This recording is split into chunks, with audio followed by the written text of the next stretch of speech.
In this tutorial, I'm going to show you 4 different ways to make labels for fabric pieces for quilt blocks or patterns. A lot of times, especially if you're doing quilting, the pattern will be labeled like piece A, piece B, piece C, piece D, piece E, and you have to figure out a way to remember which is which. You can leave them unlabeled like this and then just remeasure as you're going through to make sure you're grabbing the right piece. Or a lot of people like to add a label. So I want to show you 4 different ways that you can do that. The easiest way is you can just take a scrap piece of paper and you can write the letters down that you need, A, B, C, D, E, etc. Then just grab scissors, cut them apart, and then place them on top of the fabric pieces that coordinate with that letter.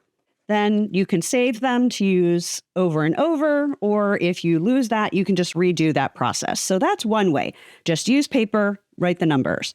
Another way is to use like these little Post-it tabs because they have a little bit of sticky on them. They're more likely to stay with the fabric if you're moving things around. So that's number 2.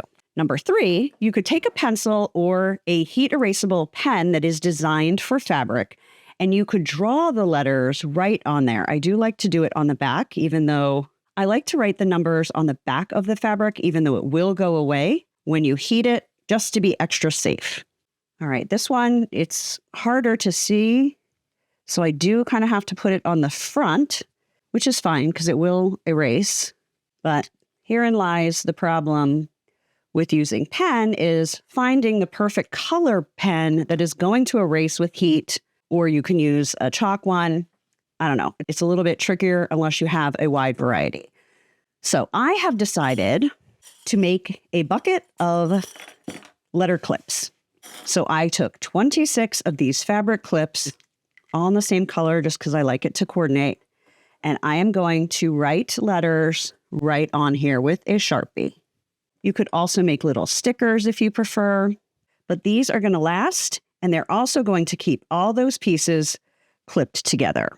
And I'm going to be doing A through Z, and then I found this cute little container that fits them perfectly. I do love a cute little organizer. So I'm going to have A through Z. Sometimes when you have a more complicated pattern, you may get into AA, AB, AC, and at which point I will revert to paper because there's only so many of these clips that I want to write letters on. I'm committing to the alphabet, A through Z. I wanted to share those 4 methods for labeling your pieces for a quilt block or a pattern. I have used them all and see what you thought. Let me know in the comments. Have you tried any of these? Do you have a favorite? Or are you going to try one that you haven't done before? Or if you have another idea, let me know that in the comments as well. Happy sewing and happy quilting.